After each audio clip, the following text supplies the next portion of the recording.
Before this evening's group meditation, let's consider why meditate in noisy places.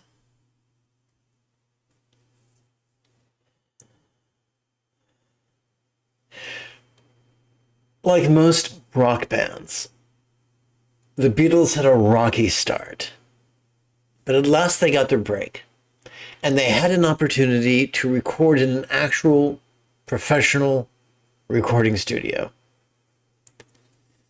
Paul McCartney noticed the flashing red light that said recording, or that indicated a recording was processed. And he turned to his manager and sheepishly said, "Can we turn that off? It's distracting."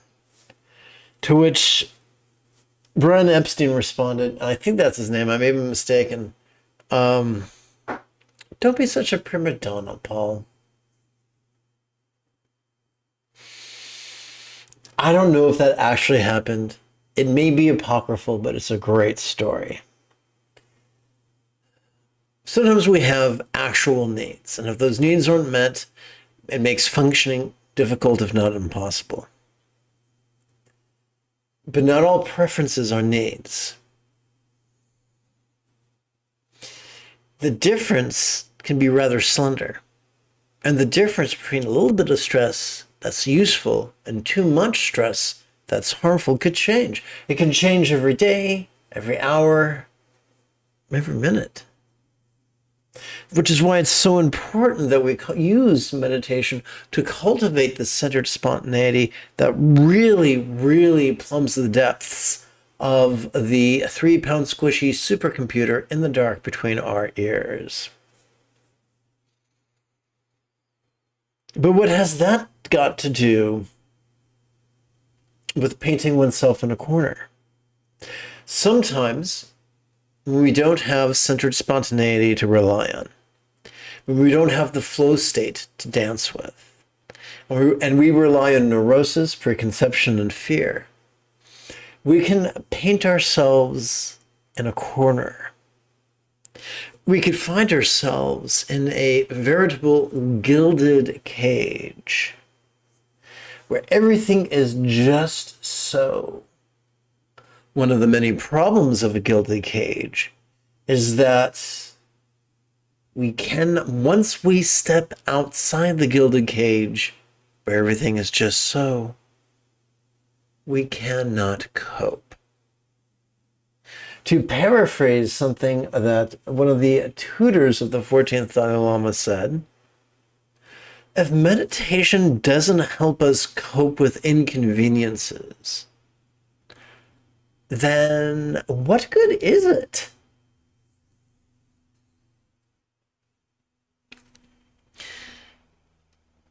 When meditation, so there's a wonderful saying, you might have heard it before, the proof of the pudding is in the tasting. There are many taste tests for meditation. No, it's not going to reverse all our disabilities. No less overnight. It's not going to happen. We're still going to have limitations. There's still things in our bodies and our central nervous systems that might not work in a manner that we consider optimal. Funny thing about that, though, I have a shit ton of disabilities that are organized within the three-way Venn diagram of neurodivergence. And it's really easy to say, look at all these inconveniences, I must be a freak. However, anthropologists say no. Neurodivergence filled an evolutionary niche that neurotypicals could not fill. And so are therefore vital to the evolution and survival of our species, which is pretty cool. So, as someone who is neurodivergent, as someone who is differently disabled, I have to work diligently to make sure I can cope and to reduce the burden that I create in my friends, neighbors, and family, or upon my friends, neighbors, and family. And so one of the goals of meditation is to create resilience so that regardless of our circumstances or our bodies or our relationships or what's going on in our mind, we can be loving. We can be wise. So let's review the actual meditation method. This statue shows us a sane way of sitting. Notice how the shins are stacked parallel. They're not turned into a human pretzel. We aren't trying to blow out our knees. We are releasing our hip joints, not mucking about with the knees. What is the key to mindfulness? Every time we inhale, we access our sympathetic nervous system, which has not evolved for active concentration, but it has evolved to simply perceive, and to do so vulnerably, passively, viscerally, and randomly. And as such, we can perceive all manner of things, including sights, sounds, sensations, flavors, scents, and the like, including emotions, intentions, thoughts, memories, and imaginings.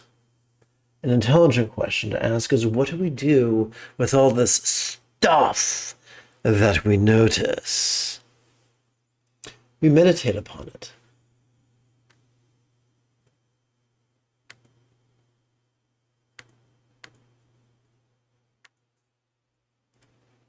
But how do we do that? Every time we exhale, oh, look at that. Let's go over here and click this and hit 4.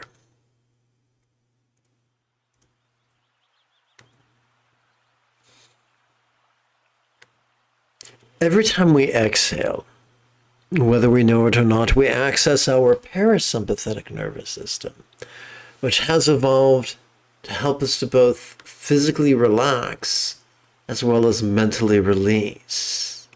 That doesn't mean the unpleasant things go away. It doesn't mean all of a sudden the trolls repent.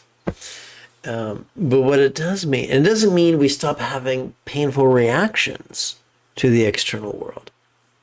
It means we grow in our ability to stop living in perpetual resistance to the external, to the internal, to the physical, to the mental, to the pleasurable, to the painful, to the interesting, to the boring, to the glorious, and to the grotesque. So as we inhale, we could silently and mentally recite the demonstrative pronoun this. And as we exhale, we can silently and mentally recite relaxing. I look forward to chanting with you and meditating with you. Whoops. This entire time, well, anyway, it is what it is. I look forward to chanting with you and meditating with you in about 90 seconds. But first, a bit of the old housekeeping. This is Lama Jigme Gyatso of the Buddha Joy Meditation School. Welcome to Meditate Like a Jedi, which is made possible due to the generosity of viewers just like you. If you love Star Wars and you wish to meditate as profoundly as Ahsoka Tano on Lothal, be sure to subscribe and ring that notification bell. Good news! If at any point during this evening's live stream you have a specific question about chanting or meditation or philosophy, or I should say Buddhist philosophy, or how to apply them to your life, simply type your question in great detail in the chat window. If you're using a laptop or a desktop, that chat window should be on the right. If you are using a smartphone, it should be down below.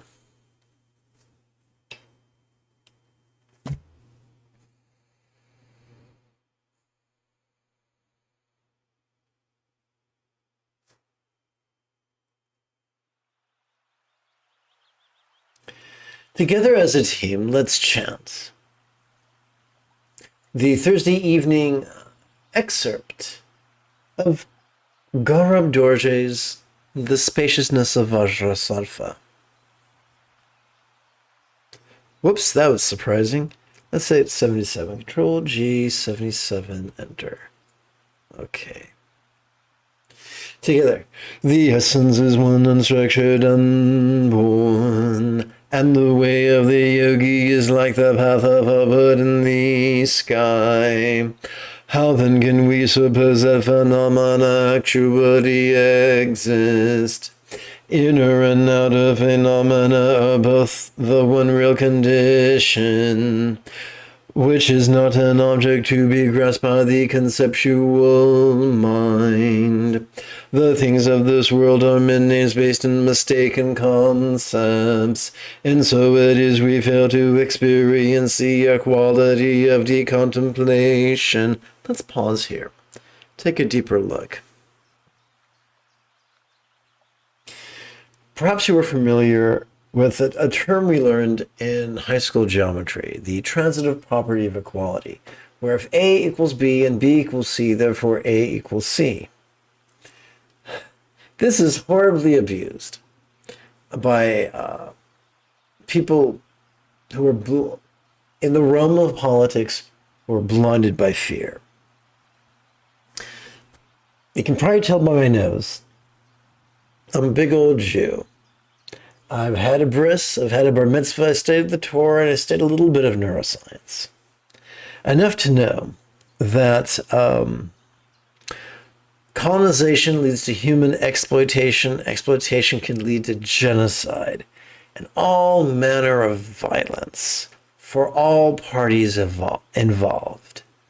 I'm not a big fan of colonialism or exploitation or genocide, whether it's in the Ukraine or the Congo or the Gaza Strip. I don't like it. Now, there are a lot of people with big noses like me who have drunk the Kool-Aid and who think that decolonization, returning land to the people who've lived there for centuries, is the same as killing all Jews everywhere.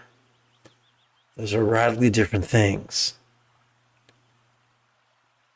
But that's a wonderful example of phrases whose definitions are based in mistaken concepts. And this happens all the time in the United States of America. Since the 50s, we were harangued and it was beaten into us that capitalism is good and communism is bad. Of course, that dichotomy was mocked deliciously in an episode of Star Trek, but we won't go there tonight.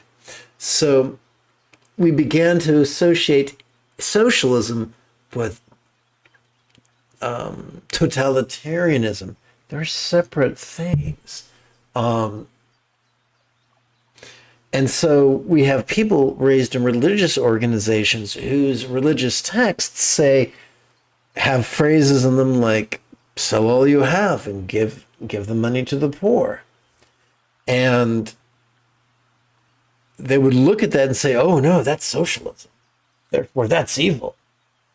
So this isn't unique to Jews. It isn't unique to Israel. We see this around the world. We see this in our own country, where there are names based on mistaken concepts that divorce us from our sanity, that divorce us from our empathy, that divorce us from our wisdom. Fortunately, humans hit the jackpot. We evolved in such a way as to have a prefrontal cortex that is logical, to have an anterior cingulate gyrus that is empathetic, to have a sympathetic nervous system that can notice with great vulnerability, and a parasympathetic nervous system that can physically relax and mentally release, using the tools of our central nervous system we can transcend this. That is one of the many reasons we meditate. Let's continue. And so it is we fail to experience the equality of the contemplation, the outer and inner spiritual commitments that we take up pertain to the constituents and senses of the body-mind, which has never been other than the true condition. There is therefore no benefit in talking about spiritual commitments. Excuse me while I kiss the sky. Ding, ding, ding, ding, ding, ding, ding, ding, ding. Sorry, music nerd attack. Appearances, symbols of the all good, never change into something other than presence. Never being other than presence, appearances, or therefore wisdom. We can think of presence as simply mindfulness, vulnerable, passive, visceral, and random, that acts as a feeder unit for our wisdom of letting go. In the absence of grasping, nothing has a self-identity. Absent rejecting, there is only the equality that transcends speech. Excuse me?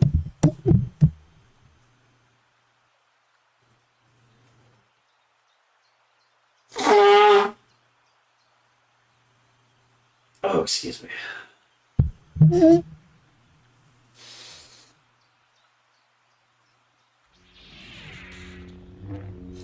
This, of course, brings us to our primary practice text, which should be available for free download. If not now, then within an hour or so.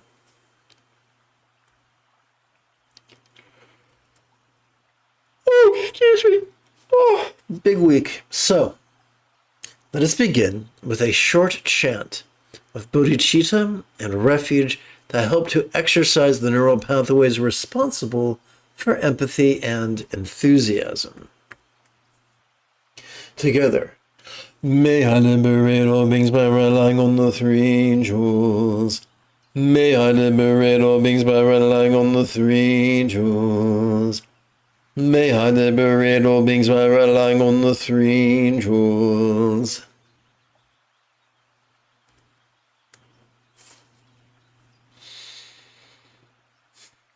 So we've already explored these instructions during class. So let's just jump right in. And remember, I check for questions about once every 8 or 9 minutes.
Let's seal this evening's practice with a short chant.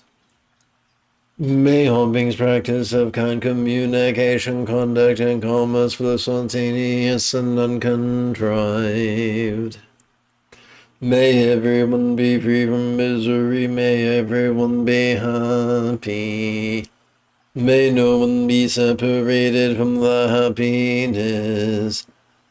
May everyone have balance from the tyranny of hating, craving, and clinging. Freed. If you feel that I have earned it, you could type something in the chat window. You could give this live stream a thumbs up. You could share it with a friend. You could even help support this channel on Patreon. In approximately 11¼ hours, I would very much like to return to lead tomorrow's early morning lesson and meditation. Until then, may you and yours be happy and healthy. And if you are as geeky as me, this is the way.